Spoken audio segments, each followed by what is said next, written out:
This is Do It for a Living, your source for inside information on the future of automotive performance.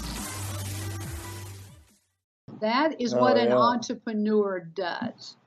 They have the confidence of a lion.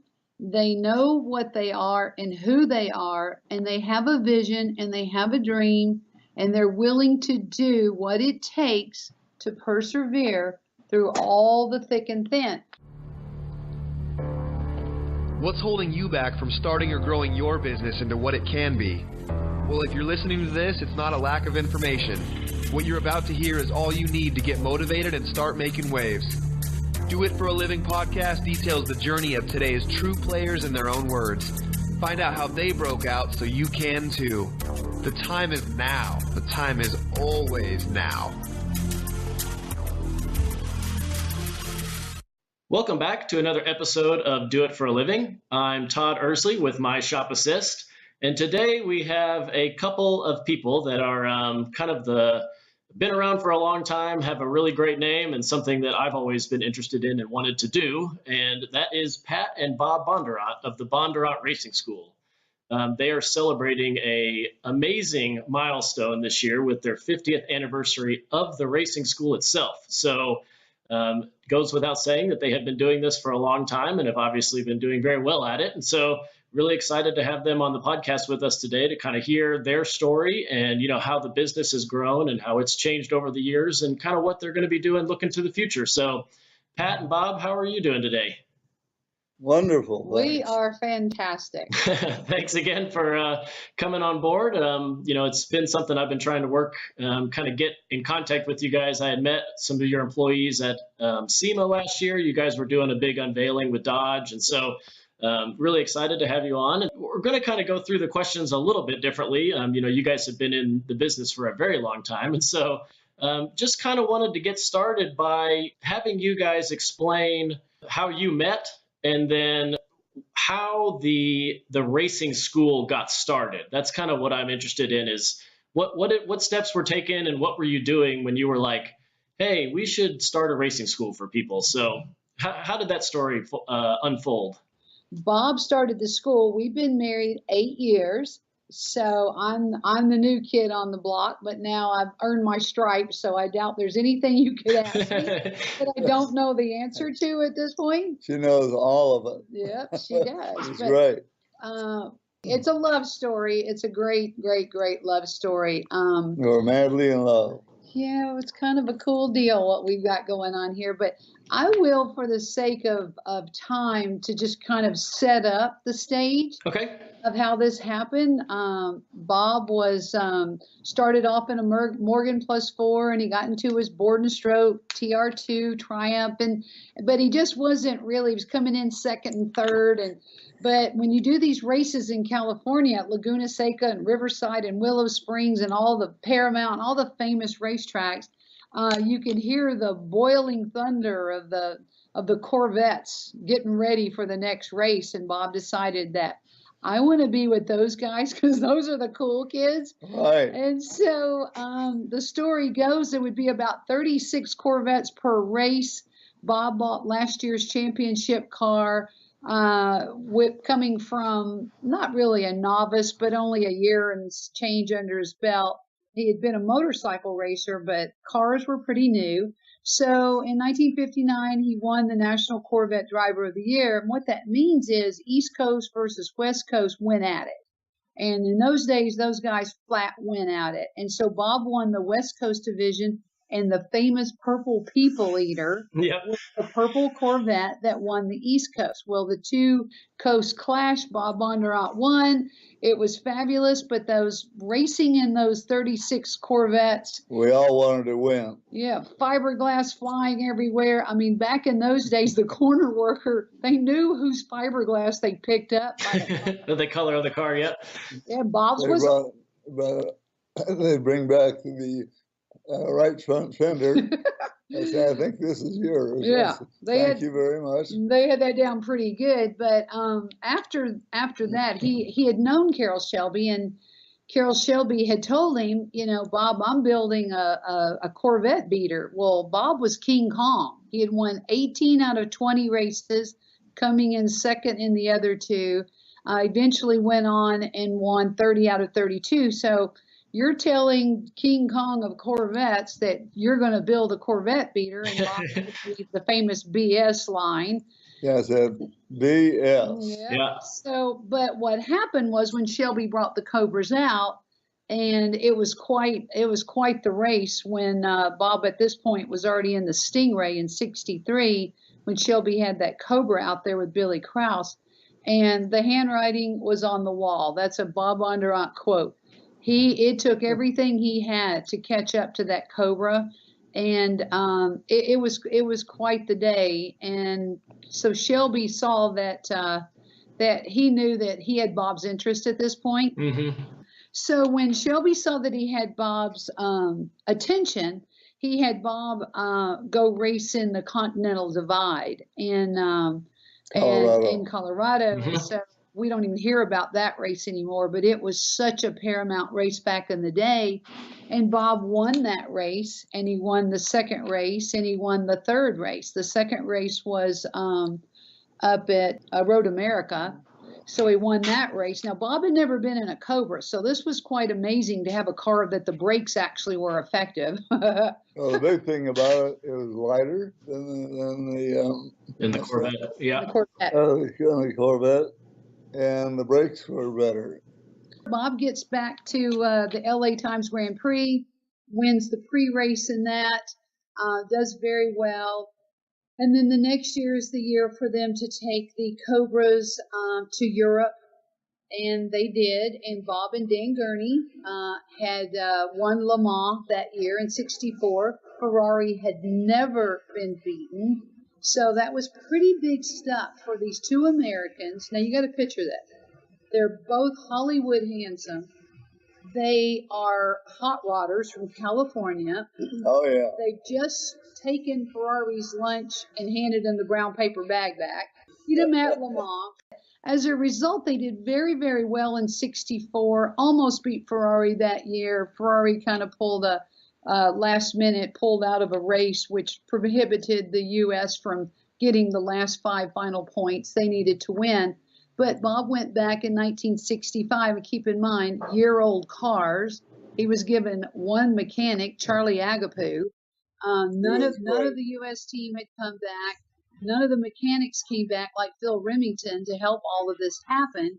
But Bob was assigned to the English racing team called the Alan Mann Racing Team, who promptly told Bob when he arrived at the airport, you need to know something. I'm in charge now.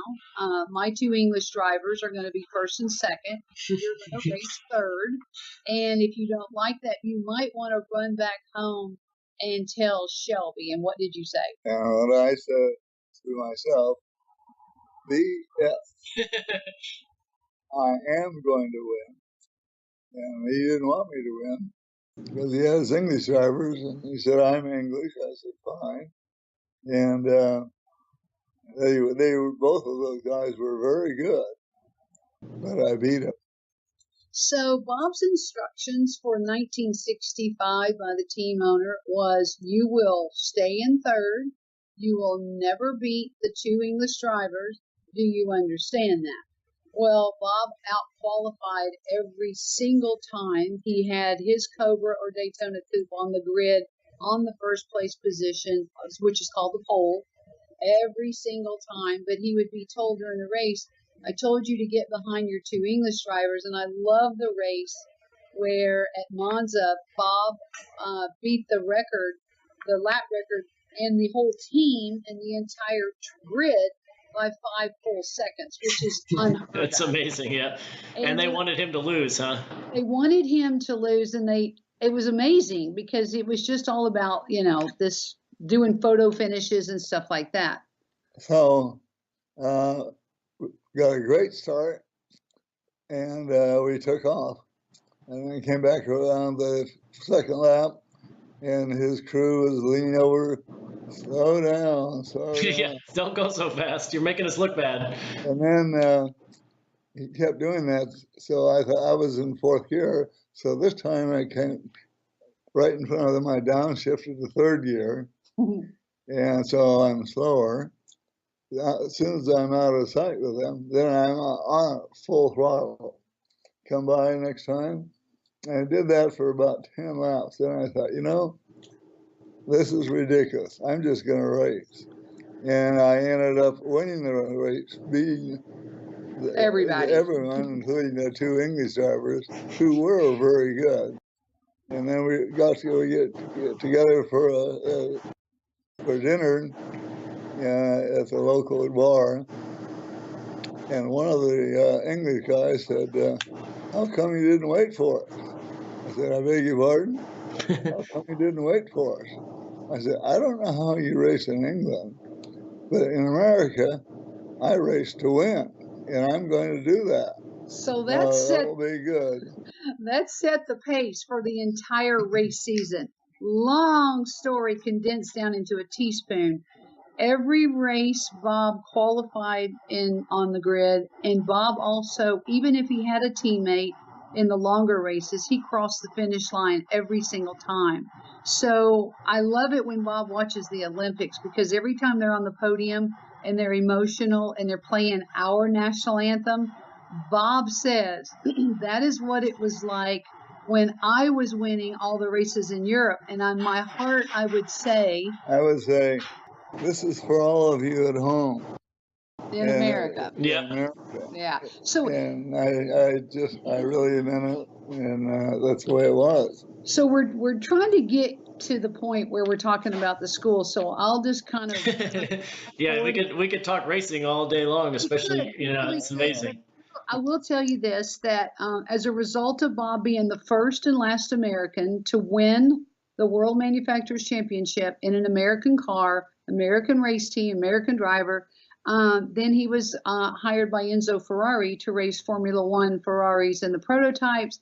Then Bob did that. Then he came back because Peter Revson of the Revlon fortune was one of Bob's best friends and teammates. And he said, hey, Bob, there's a car series in the United States that's actually faster than our Formula Ones.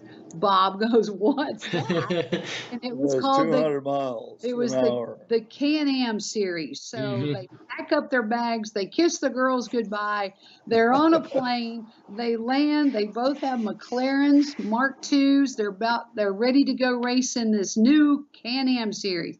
And the cars were faster. They're at Watkins Glen.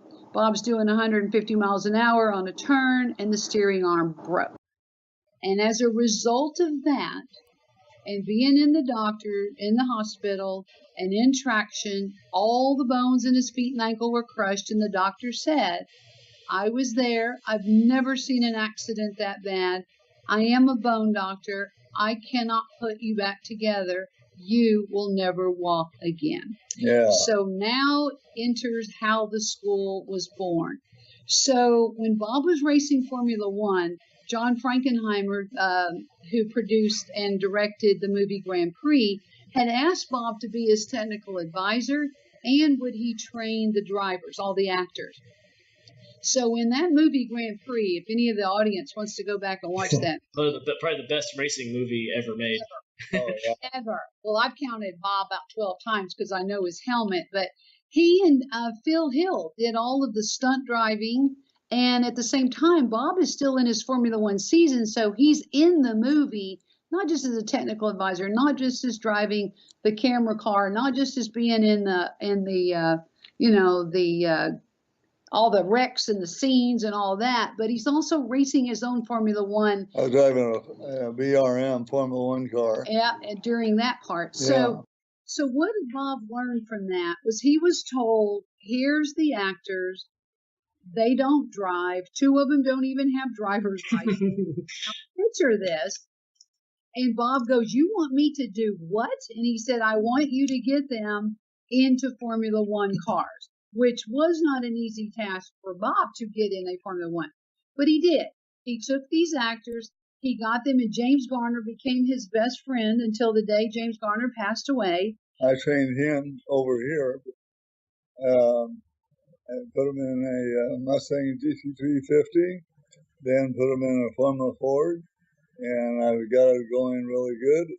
And then it's hard to find, but I found the guy that had a real Formula One car.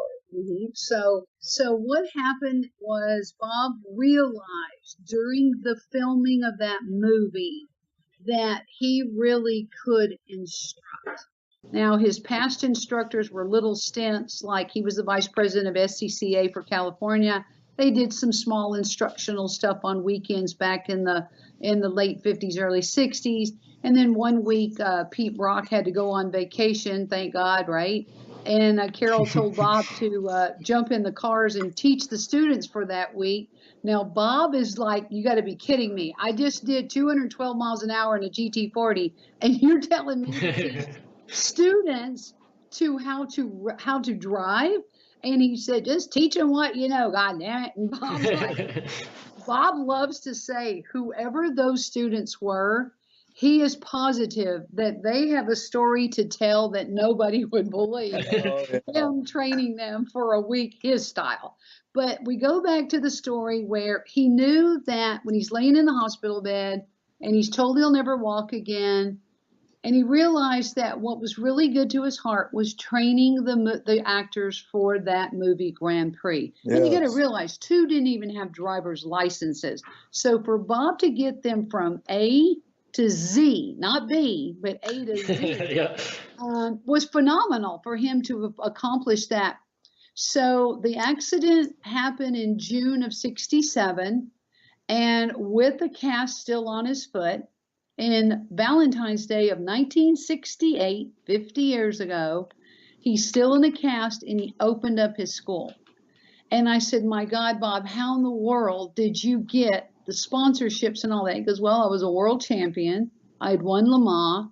I had done amazing things. I had my buddy pick me up, put me in a wheelchair, and take me to Datsun, who was just getting on the racing scene back then in '68. So Porsche first. And, we went to Porsche first. And then I had a friend write a proposal. And so here I am, both legs in a cast. In a wheelchair. In a wheelchair. And they said... no, this is Porsche. So yeah. He had raced and won for Porsche, so they knew exactly. They knew who he was, yeah. So they said, you've never done this before. I said, no. We're not going to say yes or no. We'll just observe. I said, fair enough. And I said, this school I'm going to do is going to be #1 school in the world. You know, they just looked at me like, oh, yeah, sure. So, I went down to Datsun. Datsun just started winning races, so I really have more value to them. And another proposal, he told me the number of cars I needed and all that. And he said, well, Mr. Katayama is president, and I think he's here. And so they checked, sure. So they call him Mr. K. So Mr. K came down, and he said, I knew you needed more cars, and you need parts. How many parts do you need? I just laughed. I said, depends how strong your car is. If they stay together or not, huh? So they gave me the 240Zs. And 240Zs. And they had me there for 2 years, and then came Porsche. They started observing what I was doing, and I said, my God, you're doing exactly what you said we want to do. We'd like to sponsor you and give you 2 Porsche race cars and 2 new Porsches. And they went for another 2 years. So those were the 914s and the 911s. So can you imagine? Bob Bondurant, I think, historically, is the first Porsche school. Probably so, yeah. Really look at it. Yeah. But so what happened was the school became very successful, in part to his other best friend that many people don't realize was Paul Newman. Paul Newman and Robert Wagner were Bob's 3rd and 4th students in 1968 because the MGM studios knew Bob had trained the drivers for Grand Prix. And now they realize, wow, we need to get these guys to the Bondurant School for the movie Winning. And so, as a business owner, Bob will tell you, he bought a Volkswagen van with a pop-up roof on it, because if the school was going to come near dissolving, he would sell his house first and live in that Volkswagen van, or he would give up his dream of that school being successful. Yeah, that's some dedication right there. That is what an entrepreneur does. They have the confidence of a lion. They know what they are and who they are, and they have a vision and they have a dream, and they're willing to do what it takes to persevere through all the thick and thin. So the school started off, but he did have weeks and months coming up through those times when it was dry spells. And you really do have to understand, as a business person, as an entrepreneur, as a dreamer, that you better have everything that you can possibly have as a backup if you fail. But Bob will tell you, he had some of that, but his courage and his passion was so big that business plans and loans and all the minutia, he said, I just knew it in my heart I would be the #1 school. Right. And he said when the Datsun 510s and the Datsun 240Zs all showed up, he cut out a #1 and he put it right in the center of the steering wheel and said, this school will be #1.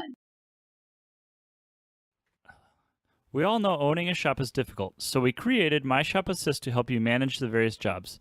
Whether you run a machine shop, a performance tuning shop, build off-road trucks, or even do powder coating, My Shop Assist can help you. It is completely online and will help you schedule the jobs, log time on each task, track parts orders, and take pictures of the work. You can even export your jobs from My Shop Assist into QuickBooks as invoices. So if you're interested to improve operations at your shop, check out myshopassist.com to start your 30-day free trial. So Adam Carolla is a big Paul Newman fan, Yeah. you may or may not know. And Adam's come to the school several times. So is his adorable wife, who I just love. But he looks in that museum and he sees those two Datsuns. You're like, Bob, I'm right. You ever want to sell those? I'm gonna buy it. Oh my God, love it. But the school went on. It was, he only moved very few times. He opened it up in Orange County, California, and then the big Ontario Motor Speedway, $28 million track was built back in the 70s. They asked Bob to be kind of like the entertainment there, because they had a big restaurant and it was like activity during the lunch hour. So he got the deal of the century there. But then a buddy of his said, Bob, did you know that the racetrack they built up in Napa Valley was made for the movie Big Hoss and Little Falsey, and it's just being grown over with cows and brush? And Bob goes, what? Well, Bob was a helicopter pilot, and he flew up over the thing and said, my God, this looks like a little Nürburgring. Bob had set a lap record that lasted for 15 years. So lap records are broken usually the next race. Yeah, but he saw the opportunity. He got the track cleaned up, called a lot of attention to the track. Obviously, more bigger sponsors came in, and now that's one of the country's premier tracks. But Bob was there for about 20 years. But what the draw was here in Phoenix was something he could not get at any of the California schools. He had days where the smog would be so bad you could write your name on his cars when he was in the lower. Oh yeah. Sorry for the students because they were breathing, having a hard time breathing. But keep in mind, this was back in the 70s, and the smog was that bad. Yeah. But then when he got to Napa, which he adored his track, but they did have to fight fogged-in track or rain.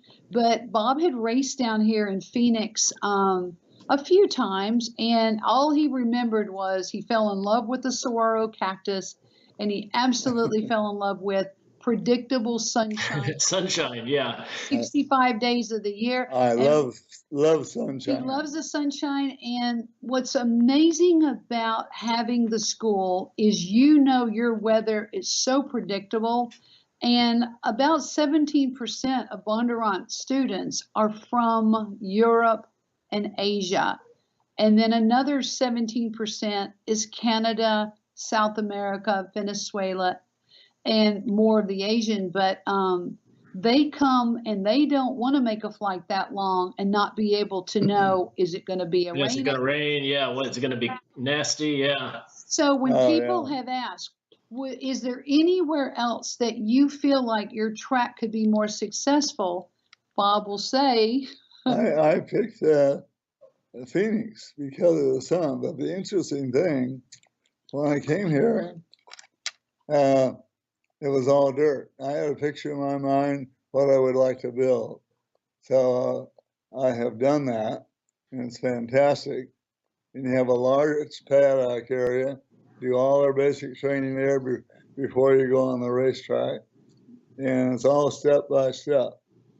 And I keep it as simple as I can, but very thorough. so to And it works explain great. what we sit on as an entrepreneur, and he saw some dirt, and he wasn't given the ultimate patch of land. He made the patch of land that was available work for him, but the Bondurant School and facility is the only purpose-built training facility in the world. Yeah. It's very expensive to do what we do.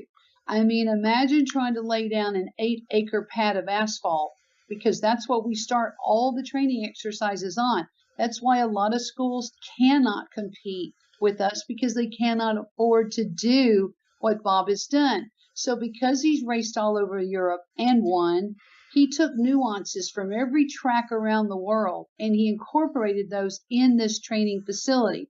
And it might be an early apex, a late apex. It might be a negative camber, positive camber. It's all of the circumstances that if you're a race car driver, of course you want to come to Bondurant and be trained. But we have 24 teenagers out there on one of our courses right now doing the exact same track and the exact same exercises on a different level of intensity, of course.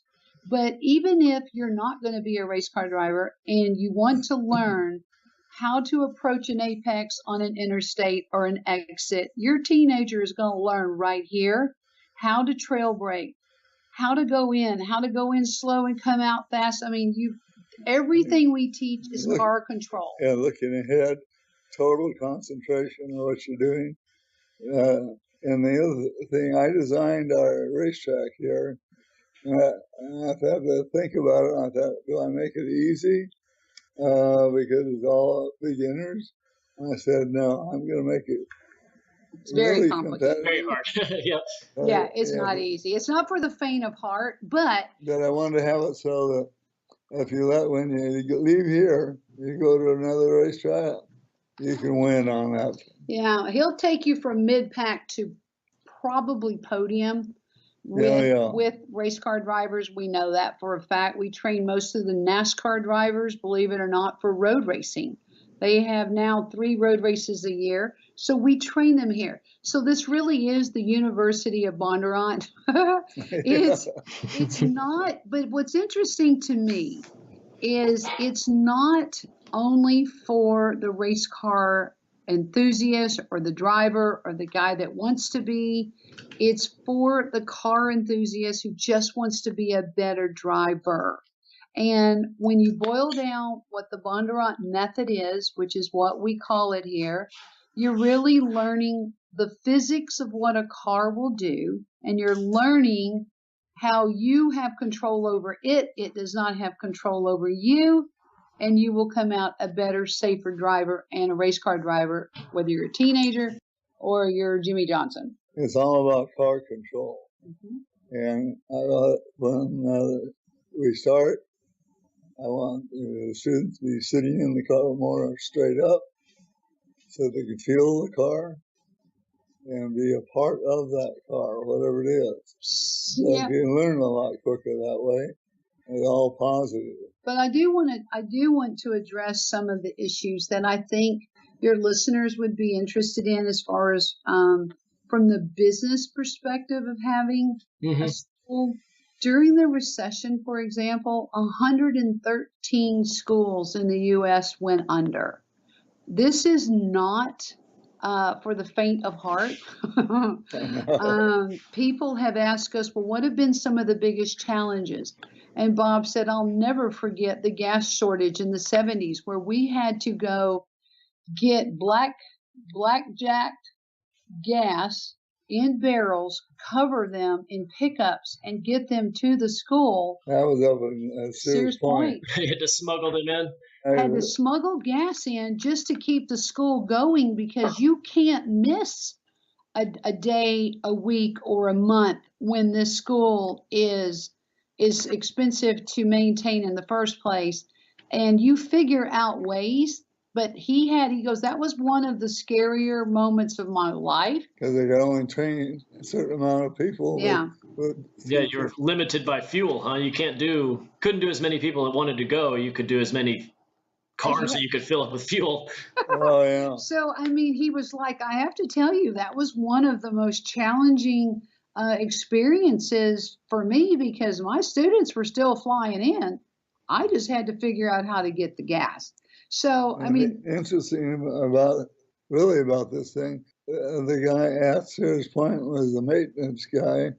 Then he bought a gas station. So he helped out. I said, I gotta have fuel. I said, come in at 10 o'clock, 2 55-gallon barrels, and then get out of here quick. Yep. So I did. But talking about some of the business things, I know that we were asked many times, what are some of the challenges that you guys have had? And we're no different than any other business, even though we're extremely unique business. I got to tell you, the instructors are our frontline guys. They've all been taught the Bondurant method through Bob's eyes. They go through a 2-year internship program before they ever become a Bondurant instructor. So you have to invest in your people. You really have to invest in them. Because the Bondurant method is more than just an instructor, there's just so many formulations to that, but Bob and I will both agree to just admit this. The biggest issues we've had in this school have been upper management somehow, for some reason, believing that they're smarter than Bob and they know how to do it better. And it's a problem. And I'm sure it's a problem in every business in this country. But you have to be able to say, I will not micromanage the manager. I will give them enough rope, but I have to be smart enough to not give my power away to that manager if I feel or see that they're not doing a good job. And so he's had some really interesting managers in high positions here that unfortunately... You never know who you're hiring to have a good... the resume. Yeah. Oh. But you never know what you hire until you hire them. Yeah, you don't know what you're going to get. I had some managers that were not great, and they wanted to take over my school for themselves, so I had to get rid of them. So that's not easy either. No. Because you know what they do is a good manager will have your business in the palm of their hand, and they'll use that, and they use that against, hold it hostage.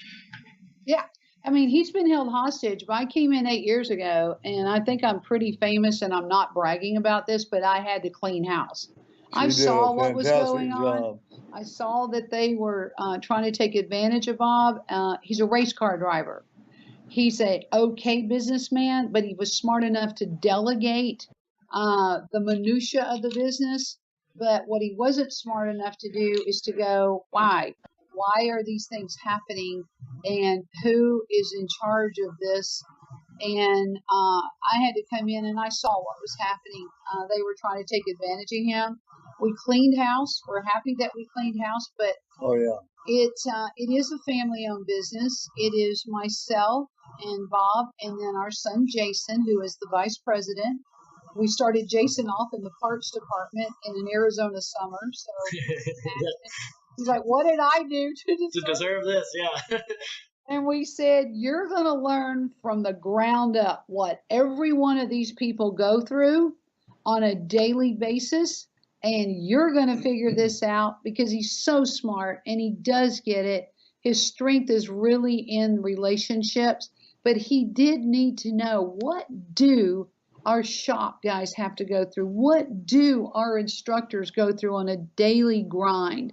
So for this family to have the opportunity to have Bob, we aren't recreating this wheel. It's worked for 50 years.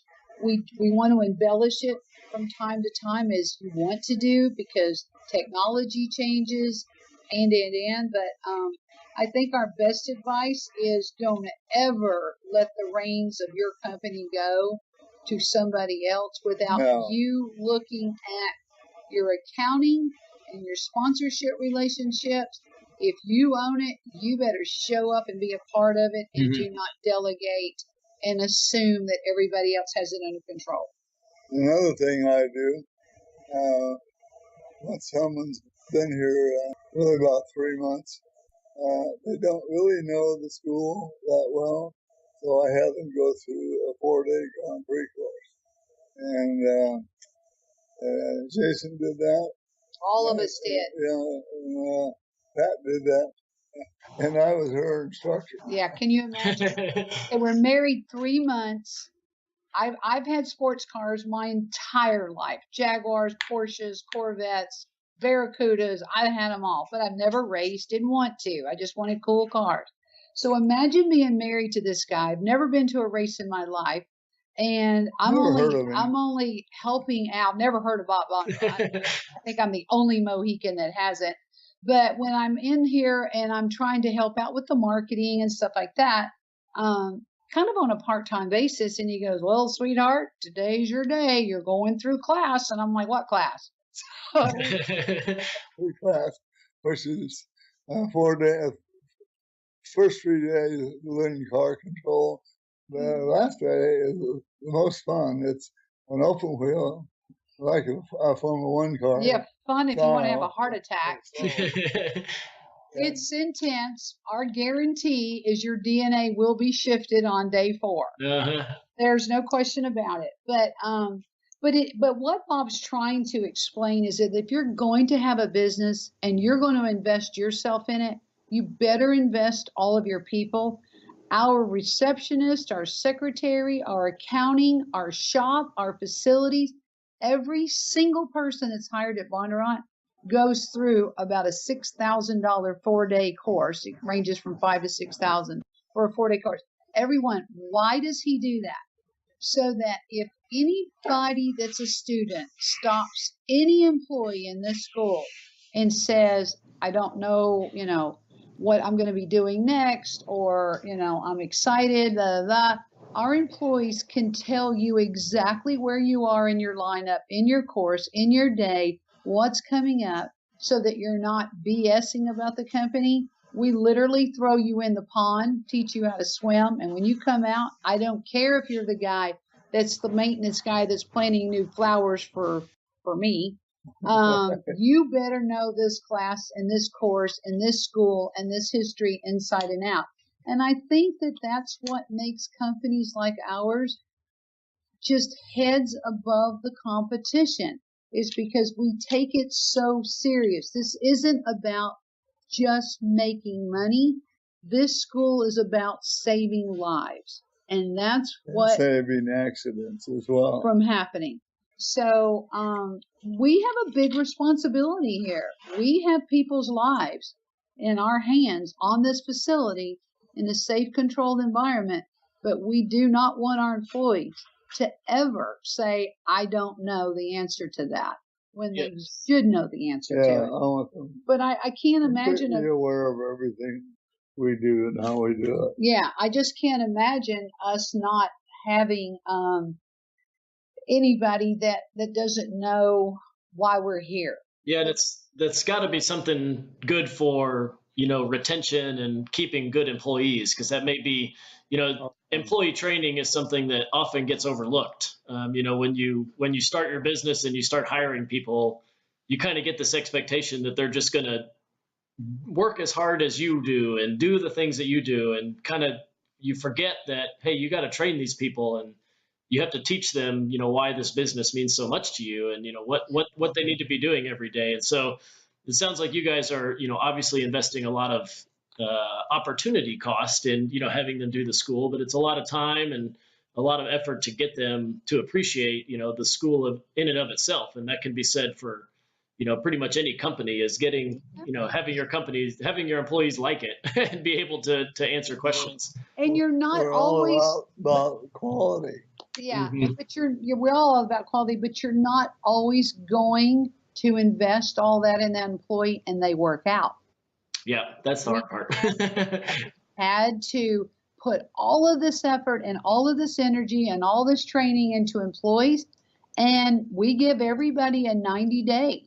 And I mean, fortunately, we're in Arizona, and a 90-day review is our agreement with new hires. If we feel like you have advanced and understand our culture and our industry and that you're going to be successful, then at 90 days, we give everybody a review.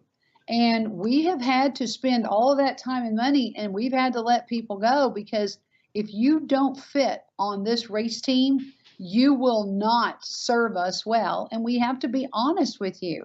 And that's kind of how we look at the Bondurant School, like a race team. That's why when students come in, they go, I have to ask you this question.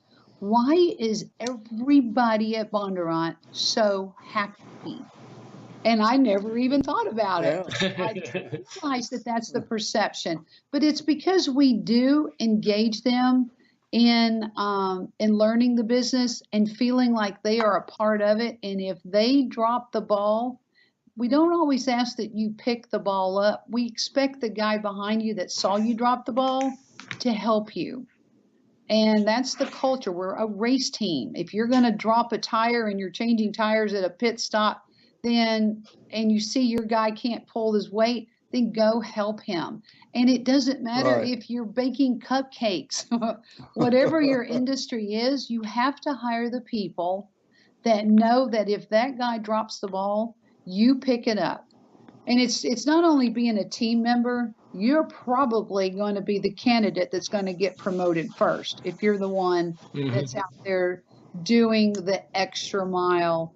And we look at that, and I think every company should look at that. Yeah, so I kind of wanted to focus in again on the offerings that you guys have at the track, and so and how did you come about picking which ones you kind of want to do? Because just looking through the list of activities you can do at the track, like you mentioned, the 4-day real racing school, but you have performance driving, you have the open wheel stuff, you mentioned the teenager stuff, and then you also even have the women's driving program. So kind of, explain kind of the differences in the different programs and why you created them. And then, kind of, if you don't mind kind of saying, what kind of is the revenue breakdown, if you know it offhand, of each one of those little sections at the school. I don't have the brochure in front of me. I can sure grab one really quick. But what I'd like to say is that for the bigger part of the Bondurant history, the single most successful course has been that 4-day. It's a 4-day course. It's running in the 5,000 and change. But you got to keep in mind, when you calculate what you're getting for $5,000, you're getting 4 days of a track. So good luck with going and trying to rent a track for less than $25,000 a day. So you get the track, our tires, our gas, our cars, our instructors, our classrooms. I mean, this is boot camp. This is the most intense driving school in the world. And that, I think, is why Bondurant is the place that we get all the young race car drivers. So back to the open wheel, we now are the official home for the IndyCar Shootout. So top drivers from 15 different countries flew into Bondurant, and they had the shootout on who won the $200,000 cash prize. And then they got into the Indy Lights, and then they step on into the Indy Series. Mm-hmm. This is an extraordinarily sought after course. Why open wheels at Bondurant? Well, Bob Bondurant raced Formula One. Yeah. Of course, we're going to have open wheel. That is one of his. Everything he was successful in, you're going to learn here. But the 3-day is, the 4-day is hands down the single most popular course. The open wheel is your 4th day, so that's why we know for the guy, it's not always about the guy that wants to race. What we do so that to not intimidate anybody is before you even step foot on Bondurant hallowed ground, we already have profiled who and what kind of driver you're going to be in class. We would never put you in the class with the advanced driver. That's why Bondurant has 2 separate tracks. We will never put you in that position of, well, I could never compete with a race car driver in my class. Well, you'll never have a race car driver in your class if that's not the level that you can best learn at. One day you will be from the 4-day graduate to an advanced and possibly in a race series. I can't tell you how many times we've taken car enthusiasts and turned them into race car drivers. It is what we do if that's what you want to do. But yeah, the extraordinary changes that are happening here at Bondurant, not the autonomous car and all that.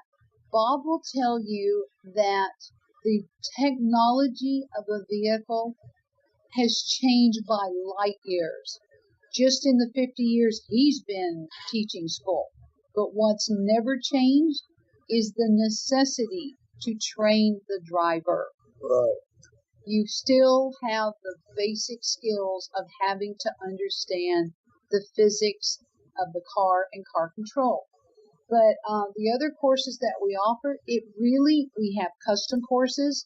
We have a lot of baby boomers are coming through Bondurant because they're finally at a place in their life where they can go buy a car, race in the historic race series. They think they're a good driver.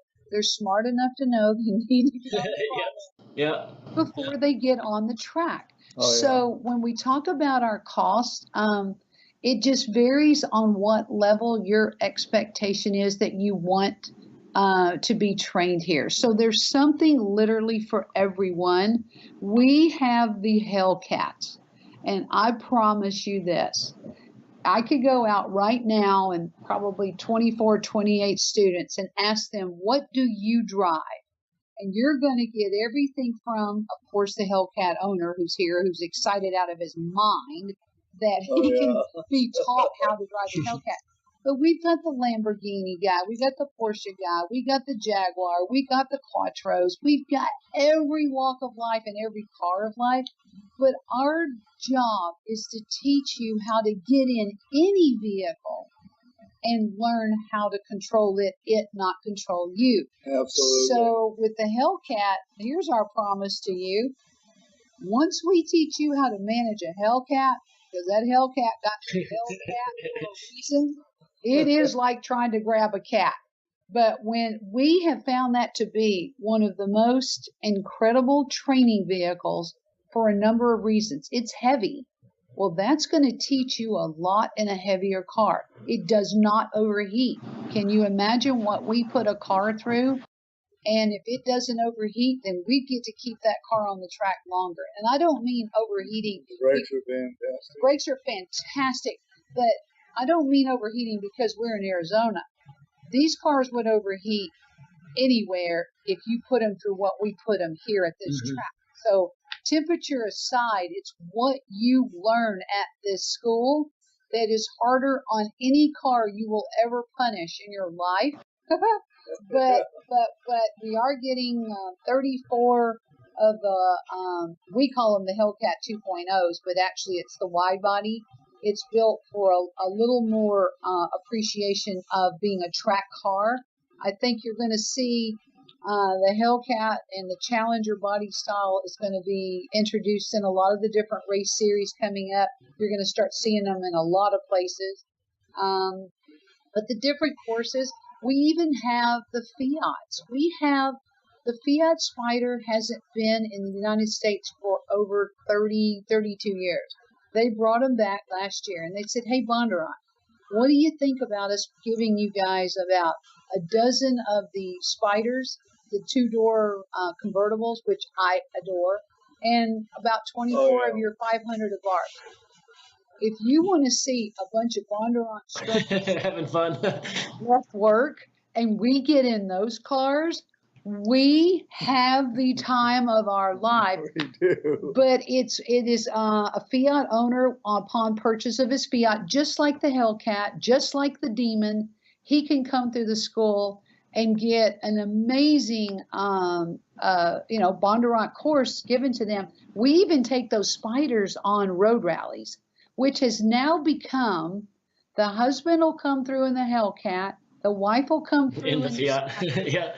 And on their last day, we take them up into the mountains of Arizona, which to everybody's shock and surprise, they fly in and they fly out, but they don't see the 70-foot high saguaros or our lakes or our boulders or our evergreens.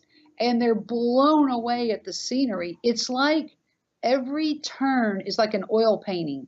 It's unbelievable for the East Coast and the Europeans to experience that. So we couldn't be more surprised. We kind of thought, what are we thinking bringing Fiats to Bondurant? We're known as the badass high fast and low, and be more fun than those cars. And I challenge anybody to try to beat that Spider on an autocross.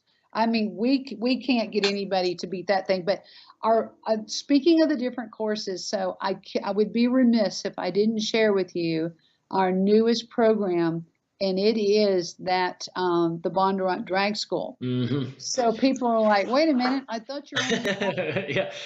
You can throw a ball and hit the NHRA drag strip from our pad that we do all the accident avoidance and all the exercises on. And when Dodge came out with the Demon, we all kind of rolled our eyes at each other and did a big grin and go, what do you think? So we now have the Demons. We have 4 Demons at Bondurant for the Demon owner to learn how to launch his Demon, whether he wants to race or not, on an official NHRA drag strip. And all the Hellcat owners who, if you haven't paid attention to the forums, take a look. The Hellcat people are doing drag racing all over the country in record numbers, pulling those Hellcats out. So that's what we now have offered, is the drag strip program. It fills up every time we give a new date. It's less than 3 hours. We actually watch our clocks and go, it's not even 3 hours, this thing's sold out. So now we're having to find more class dates to get this in. America has gone crazy for the muscle car, and they have gone crazy to learn how to just go down a drag strip. Yeah, and again, just to kind of point it out again, this is something that Dodge, and then for the Fiat, that Fiats they're paying for that to happen, right? Like, so if you buy a Hellcat or a Demon, you get 1 day to come race at the Bondurant School, right? You get 1 day of a course. Let's get real clear. We're not going to let you come out here, toss the keys to the 707 horsepower Hellcat and go, hey, go. Here's the track. Yeah. So you do have a free day as an owner, whether it's in the Fiat or the Hellcat and now the Demon. So you do have 1 day here where we put you through. Of course, it's going to be a basic course, but you learn a lot. Most of the people who have their voucher in their glove box when they buy their new car, that is, thank you, Dodge. I mean, it's been a dream. But most of them realize that if I'm going to fly in to Phoenix and just do 1 day, that's crazy. I'm going to go ahead and sign up for the 2-day, the 3-day, or the 4-day, because you're in a Hellcat. You get more seat time with the car you just bought, and the same thing with the Spider and the 500 Abarth. And the Demon. So it's just a way for you to say, all I want is an introductory, which is the basics. But if you really and truly want to come this far, fly in to Bondurant, then you usually do upgrade. I have a funny story about drag racing. Years ago, Santa Ana used to have a really good drag strip, and so I went over there, and it was fun to stand on the gas, and then turn around and wait another 20 minutes Yeah. to do it again. That's not his style. Yeah, and I thought, this is ridiculous. I want to drive. That's why I never did a drag race school, but I went to road racing because you drive a lot and you learn a lot more. And then when Pat told me About we're the going to demons? do a demon and drag race school, Bob goes, oh God, I've made full circle. Come back around again. But you've never seen different anything. deal. It is, but you've never seen anything crazier than Bob Bondurant going down that drag strip. He will be 85 years old April 27th. 85 young. 85 young. Because I still get on the racetrack. And I will tell you, that's another thing to the business listener, is if you own a company, let your customers see your face. We're at this school every day that we're not flying or speaking or the whatever our world is pulled us into. But by being a hands-on owner, absolutely thrills our students. They go, my God, I never dreamed that I would meet Bob Bondurant and that you would be here at this school. But that's just a heads up to the business owner. Get your face in front of your customers so they have an identification and a relationship. So many of them said, I watched you race when I was 14 years old in Europe. And it's so fantastic. You come here to the school and you actually meet Bob Bondurant, the race driver.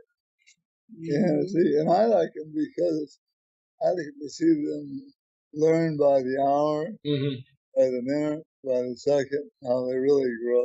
It is. It's so rewarding. And I have to tell you that in our particular industry, yes, we teach you car control. Yes, you grin so much by the end of the evening, your cheeks hurt because you can't believe you're at Bondurant. But I'll tell you what you walk away with after graduation. You walk away with a confidence that you never knew you had inside of you. And I'm telling you this we have more billionaires come to this school than Forbes has registered. And let me tell you why these top level executives come through here. They have to turn their phones off. They have to unplug from their businesses. They have to focus on driving. Concentration. They have to concentrate on something other than what they do every day. And the people that call us back and said, my God, you have no idea. I've designed this. I've patented this. I've just started a new business.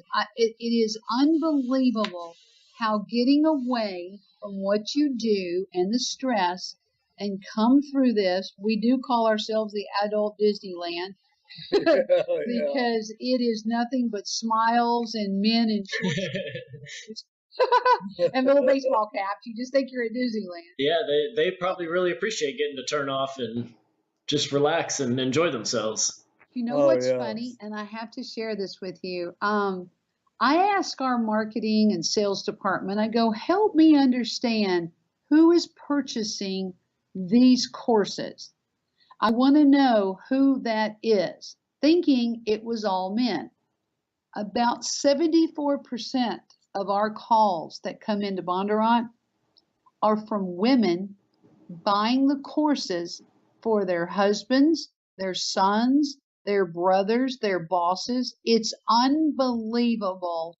That is what I discovered about who our actual consumer is. Oh, yeah. It's the men have it on their bucket list and the women buy it.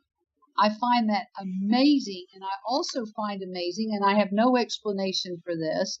We've had, as we've told you, Datsuns, Porsches, Mustangs, and Corvettes and Camaros. But for some reason, when we brought these Hellcats in, our female enrollment is up about 30%.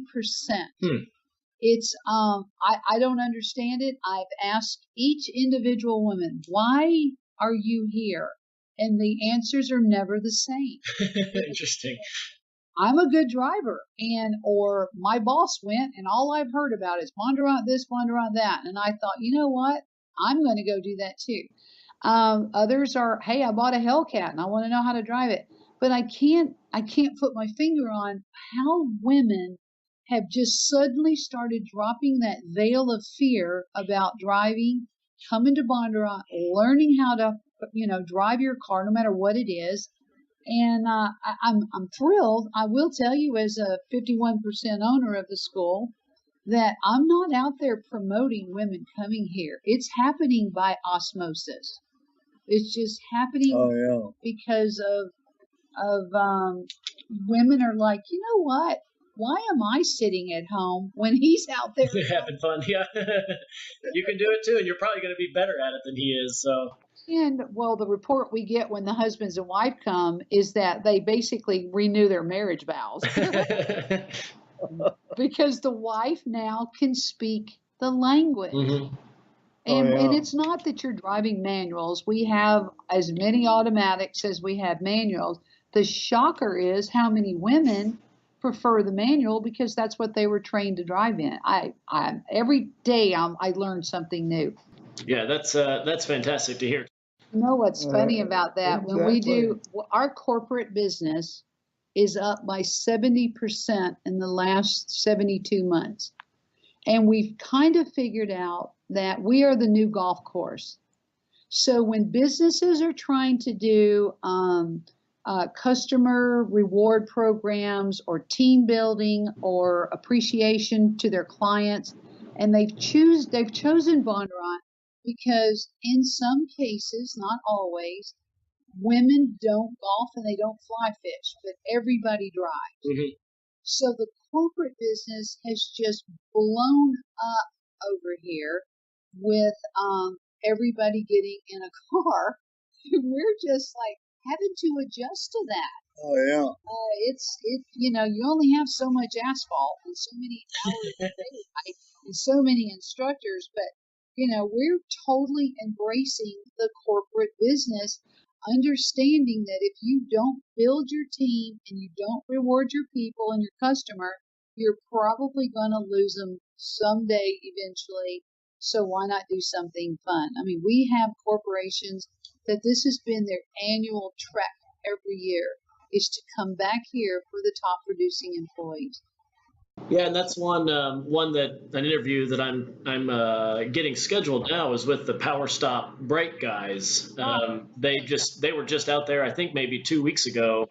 Yes, they're fantastic. With some of their drivers, and he's one that that's something that I hadn't really put much thought into, is the reward or the corporate events or that kind of stuff, and that's a lot of fun, and like you said, it's something different. It's not just tickets to a basketball game. Well, those happen all the time. But if you can have somebody come out and do a track racing event, especially somebody that's not a race car driver, I think that in and of itself is more of an exhilarating activity. So once in a lifetime, because you're going to go back to your office and back to your desk and back to your responsibilities, and I'll never get to do that again. But I will tell you that it's not only you come to Bondurant and you learn how to control a car, and I love this part, but you leave Bondurant with a newfound confidence in your own life. Oh, yeah. Because everything you're learning in this car, in some subtle way, you're applying to your life. Like when to brake in my life, and when to take a risk and accelerate, and how far ahead do I need to look on this car that I'm in, is how far ahead do I need to look in my life. And all the rules in the course that you learn here, you literally apply in your life. Oh, yes. You're going to go faster if you go smoother. That's what you learn in the car, but you'll also learn that when you apply what you learn in the car into your life. Like, Yeah. it's just amazing. When you're driving down the highway, I usually look about 8 car lengths ahead. I will see brake lights come on, then I'm ready if something have an accident. So that's what we Yeah, teach you. that's really funny because that's something that I learned very early on in racing school for go-karts a long time ago, was to look way up. And even today, my girlfriend will be like, I'll start slowing down. She'll be like, "What are you doing?" I'm like, "Look way up there." Just that like awkward preparation. She's like, "What is going on?" I'm like, "Well, don't look at the bumper in front of you. You need to be looking like a mile ahead." At least 80% of our Monday morning students look at the trunk of the car in front of them. Yeah, that's how you get in trouble. No, but they said nobody's ever told us They to wear look that ahead. car in front of them. Yeah, they will wear that. Yeah, that's how you hit somebody, is you follow them. And isn't that called target fixation? And Yeah. just say that you're trying to follow a business that you're fixated on, and you got target fixation, but you didn't look ahead at what you just missed and what you could have had and what you could have, should have, would have done. And again, it's that application of what you learn here that you take in your life with you. You've got to always look ahead. Where did you go through your go-kart school? Oh, I did it. Yeah, it was out at, it was in San Diego, probably 25 years ago, maybe. Well, maybe not that long, probably 20 years ago. I did a go-kart driving school with my dad. He and I were both getting into go-karts, and we went down to San Diego for a weekend. I don't even remember what the name of the school was. I don't even know if it's still there, but yeah, that was a big one. Back when I was doing the Briggs and Stratton 5-horse motor carts. Yeah. Good car. I've had a go-kart school here for a long time. In Europe, if you go to a go-kart school, they're different than here. They're a lot faster. They're shifter carts. Yep. Then they're a much better race driver. Yeah, they are. We just put our order in for our brand new shifter carts. We've always had party carts for all the corporate groups, but the shifter carts, we used to buy the championship cars after the world championships. And what's happened the last 2 years, we bought those fleets. They're only used for the one race, and then Bondurant buys them. But they've become so lightweight, and the drivers are the younger and younger kids that weigh about 85 pounds. Yeah. Now when we're putting adult men in them, they're bottoming out. Yes. Yeah, they're not built for regular Americans. They are not. So we've had to actually kind of custom some new shifter carts. But yeah, we've got our own shifter cart track and the whole gambit. So there's a lot of things to do. Well. There's a lot of things to do here. Yeah, very cool. So kind of touching on, kind of looking forward, you say the business is growing, and kind of want to hear what you guys are doing to plan for the future. I mean, it sounds like you are, you're instructor limited, you may be space limited, but it's cool that you've, now got this drag racing program. So what are you guys looking to do, in the next few years to keep pace with the growth? We want you to come to the school. Yeah. I want you to come to the school so that you have an idea of what Bondurant does. But Bondurant's future, of course, we are Bob Bondurant. Let me just put it this way. Yeah. Bob Bondurant created the world's very first ride and drive program. So he is the father of that program. So what we are looking to do is to not expand out, because we don't want to dilute us, but we are being asked to bring Bondurant schools out to the rest of the world. Mm-hmm. So we are in talks with the potential of Bondurant franchises in other countries. So we have about 8 extraordinarily interested countries that would like Bondurant schools. So it's not an easy decision to make, because we are all about quality control, but we do know that the world needs to have some sort of level of continuity in who is teaching what in the driving world. And there's so many instructors out there that's like, well, I raced, I know how to instruct. No, you don't. No. You do not. Our instructors go through a 2-year internship program. So Bondurant's pretty excited about, we're getting very close to actually certifying instructors around the world so that there is some continuity. It'll be a new arm of Bondurant to be able to bring in. It's not going to be inexpensive, and it's not going to happen quickly. It, at a minimum, is like 3 months of everyday training to even get you close to what a Bondurant instructor is. But we feel like that investment has to be made because, I mean, we've just been lucky with the instructors that are out there, and they come through a Bondurant 4-day and they think they're magically Yeah. and it's magically scaring us to death what's going on out there and the near misses and the fatalities that are not necessary. So we are in the process of going that route. We do have a couple of other, we're very engaged in the autonomous car industry. That might surprise you. Yep. We're very engaged in that. We have been for years. People don't realize that. But they need instruction on how to instruct the autonomous industry. So Very interesting. who better to come to than Bondurant? Yep. That's been interesting. You know, we realize that the muscle car and the guy that wants to race all the time is always going to want rubber and gas, et cetera, until the last vintage car on planet Earth is gone. Bondurant will be extremely busy training those guys. But we are, Bob has always been excited and has always been a silent voice in the electric car industry as well. So there are discussions where we are kind of looking into that future. There is technology that we are working with research labs on how to recharge your electric batteries without ever having to unplug your car. Mm-hmm. So we're a test facility. We're a research lab. Bondurant is not just a school where you come learn to drive.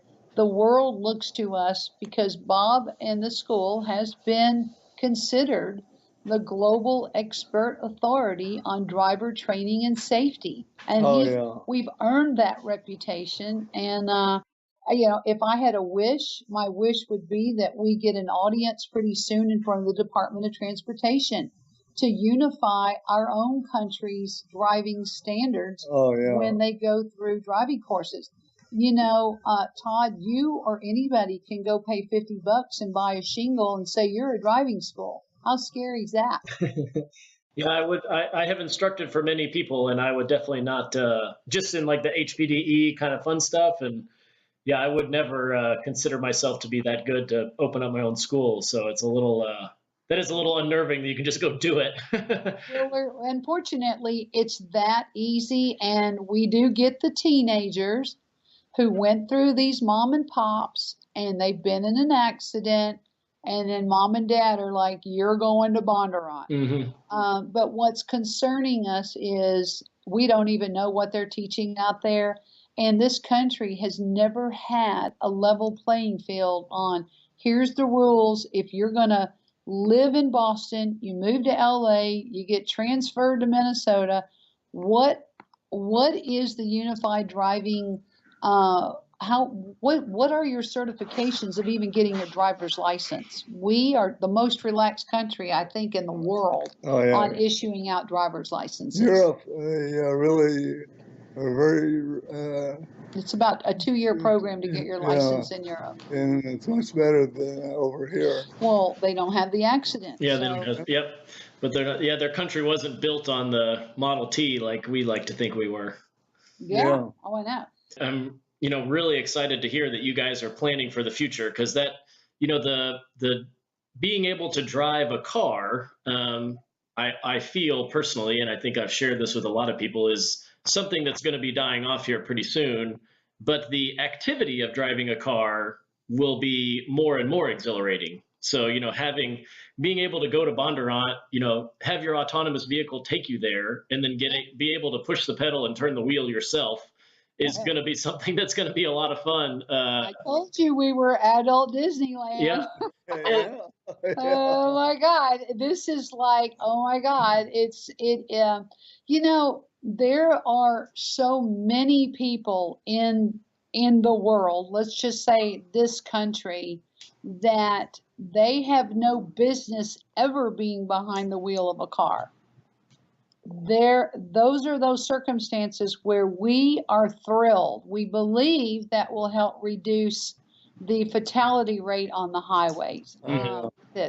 There are people who have no business driving, and there are people who are extremely qualified to drive. So we're hoping that, America will figure out which one of you needs to be in the autonomous. Yeah. Oh yeah. Well, I mean, I just went home and celebrated my grandmother's 98th birthday, and she still drives. She does okay, but she doesn't cross any major streets. But it's like, man, if she could get in and tell the car where to take her, she could live at home by herself indefinitely. That's right. And that need, we believe that need is there. It is absolutely there. But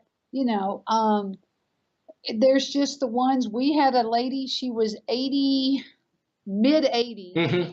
She lives in Bel Air. She has the most phenomenal collection of Rolls Royces and Bentleys and everything you could think of. Very active driver for her age.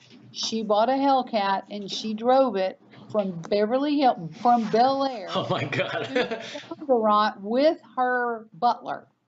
Wow. That is a car enthusiast. Uh-huh. Yeah. And we will always have those. And it'll take more generations than you and I will be here for before it's ever going to be an issue where the car is not going to go away in our lifetime. Yeah. It's not going to happen. Yeah. People still race horses, so I think we're okay. I think we're okay, Yeah.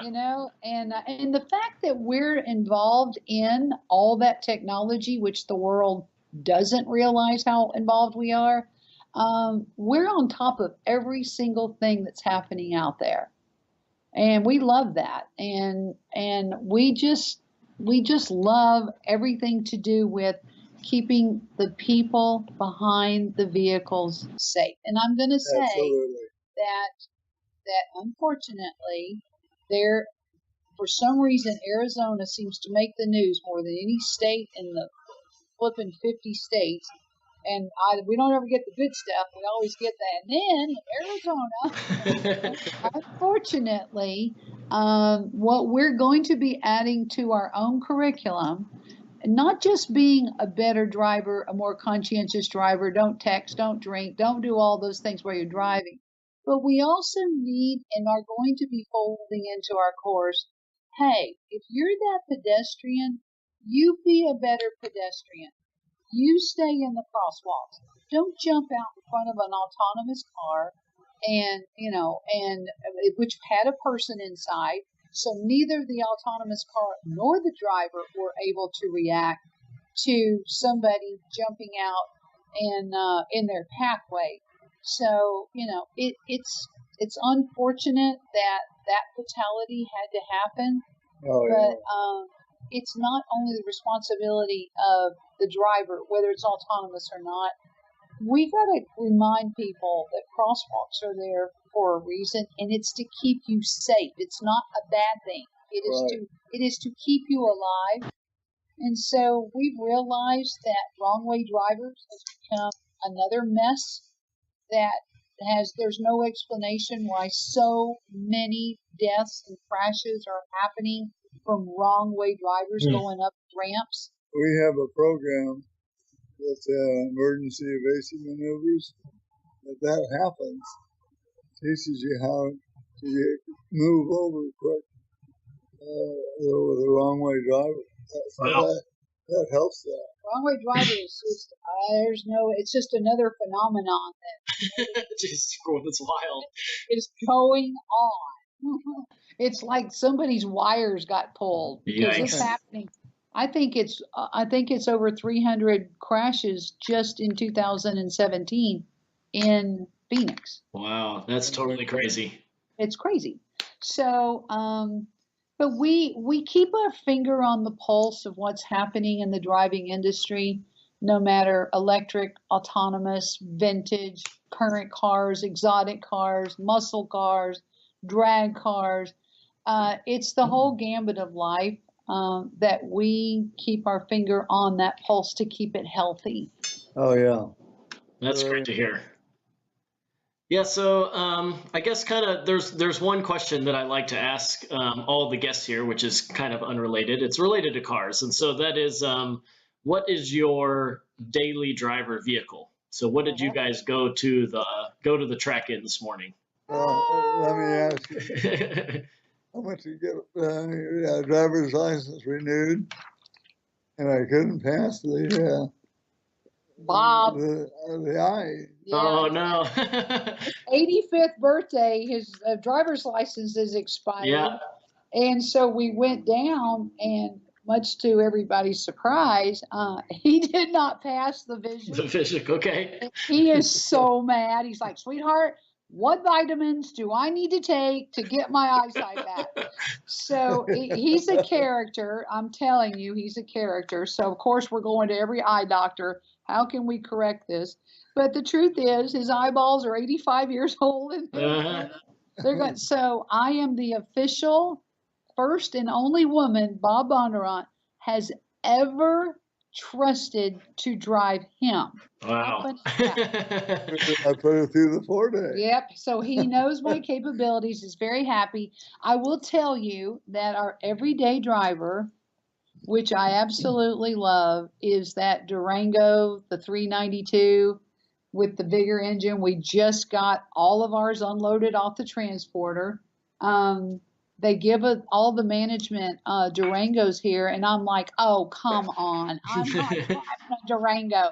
But I will share with you, I did dip my wheels in the same pearl white that the car is. I whited out my chrome face. I have a white on white on white that is so crazy. And then I put silver rally stripes, Bondurant silver across the windshield, and Bondurant on the back panel, right? Because we don't need to say who we are. 95% of the world knows who we are. So we're at a gala. We pull up in the Durango, and Bondurant's in silver.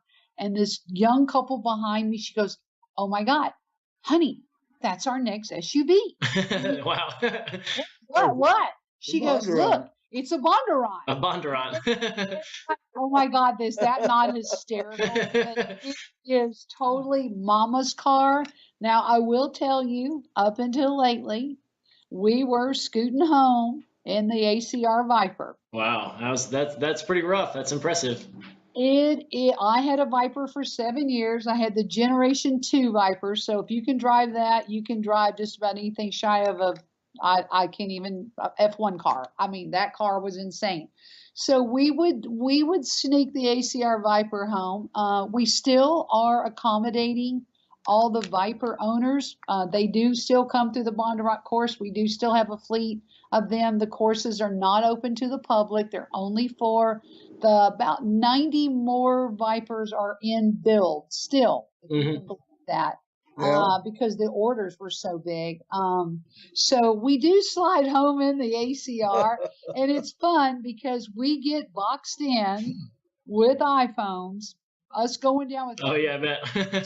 spoiler on the back and the race dam package on it, and and the Bondurant, the racing stripes. But we have had a lot of fun, and I'm just cracking myself up when we take a Hellcat home. And it's got the big Bondurant on the side, and we came up to a light, and it was the yellow Hellcat with big old Bondurant on the side. And a lady rolled her windows down, and she's screaming, oh, my God, it's an official race car. Oh, my God.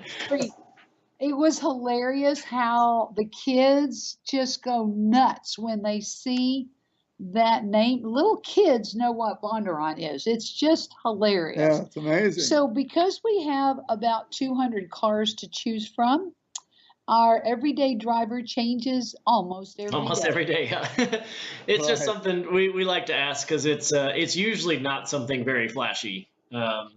It's a point A to B kind of thing, and then most owners have they have their own race car that they devote so much money to, and then they drive a Honda Civic or so it's something pretty low down. So it's just kind of something we always like to ask. We have fabulous sponsors with Shell and Pennzoil. And I think the last thing they want to hear is we wanted an economic vehicle. Yeah. Because of their Nitro Plus, that fuel, I'm telling you now, it is the cleanest fuel. And I'm not saying that because that's our sponsor. We actually tested 2 Hellcats with the other gas. And we are so blown away. Our gas mileage, because we drive from Paradise Valley to the track every day. So we have a 45-minute drive one way every day. Mm-hmm. So I'm not going to say that we don't thoroughly enjoy taking that little spider out because the needle doesn't even move on that. Yeah. It's like, wow, this is amazing, especially the top down when the moon's out. And we're coming home from the track. It's just a dream. We're so smart to not get locked into getting bored with anything. Oh, yeah. When we've got access to everything. And let's face it, the world expects the Bondurants to be driving in the cool cars. That's true, yeah. And we do. I mean, we might roll out in a gala in a tuxedo and a gown. It might be in the Viper, and it might be in the Hellcat Charger. It just depends on what kind of. That's a lot of fun. Oh, that's great. Everybody guessing, so we love that part. Awesome. That's one thing. When Pat went through the school, and she learned how to drive the single seater. She was staying right on my tail. Yeah, the instructors were pretty. They told Bob, they go, Bob, you married the right woman. I did. I asked her, I said, how could you do that? And what did you tell him? Well, I told Bob he would never make a mistake. And he's like, thank God I didn't. Yeah, because you were following him, huh? When you're chasing a world champion who's done 212 miles an hour, who's broken lap records at the Nürburgring, and mind you, in 1967, he set a Le Mans lap record that beat the last time by 10 full seconds. So the instructor that is in front of you in the open wheel is pretty dang sharp. Mm-hmm. And now that he can't get his license because of his glasses, those days are over, Bob. Well, occasionally I'll jump in the Cobra we have. And the GT40. And the GT40. Mm-hmm. And go out and run 10 laps pretty much flat out. So I still stay in shape. Yeah. Yep, you can still race. Oh, yeah, and it's important for me. I've always driven, and to say you can't drive, that doesn't make me happy at all. Yeah, this is not a happy man. What do you mean I didn't pass? What do you mean? Yeah, let's try again. Well, I hope that you're able to get it all sorted out so that you can be legal again on the streets of Phoenix there. Well, how many guys has their own playground racetrack? Not very many, no. Seriously. Yeah. Well, again, just going to kind of close out here. I really appreciate you guys coming on. But, if people, it's pretty obvious, but if people want to find out more information about the company and what you guys do, where can they go to find more information? You can always go to Bondurant.com. That is, can't get any easier than that. And at that point, there's all kinds of, there's phone numbers to call us on, but I think the world is pretty accustomed to just, getting on a laptop and popping in the Bondurant.com and open up our website. And all the information's there. And then, of course, we encourage you after you've kind of danced through the website, then call one of our guys and ask the questions that you want to ask. There are no dumb questions. And I highly doubt that you will ask a question we haven't already heard. And of course, I mean, we welcome everybody, to get on that website, to give us a call, and love to see you here at Bondurant. Absolutely. Awesome. Well, thank you so much for taking some time and telling us some good stories, and then, kind of giving a lot of business insight about how the business has grown and the improvements you made and what you guys are doing for the future. And the best thing of all, we are here every day, and we are both so in love with each other. It makes everything work. Yeah. There's no arguing, fighting, and all that happens a lot of times. We're having a fabulous lifetime. That's great. Running this school, and with Jason, our son, he's the succession plan to take it into the next 50 years, and then his son, little Ty Parker Bondurant, he's like, I can't wait till it's my turn. I'm going to college and be smarter than all of you. So we're excited. We're happy that the family business is what it is, and we're blessed. That's awesome. Cool. Thank you very much. Thank you, Todd. We appreciate you. Thanks for listening to Do It for a Living. You can find out more about this guest, this show, and even details about what we just talked about at our website. Check out the Facebook page at facebook.com/doitforaliving and tell us who you want to hear from. And most importantly, subscribe to the podcast. Click subscribe. Do it now. Seriously. I'll wait while you grab your phone. Open up the podcast app. Tap the subscribe button. When you subscribe, you help us gain momentum and attract more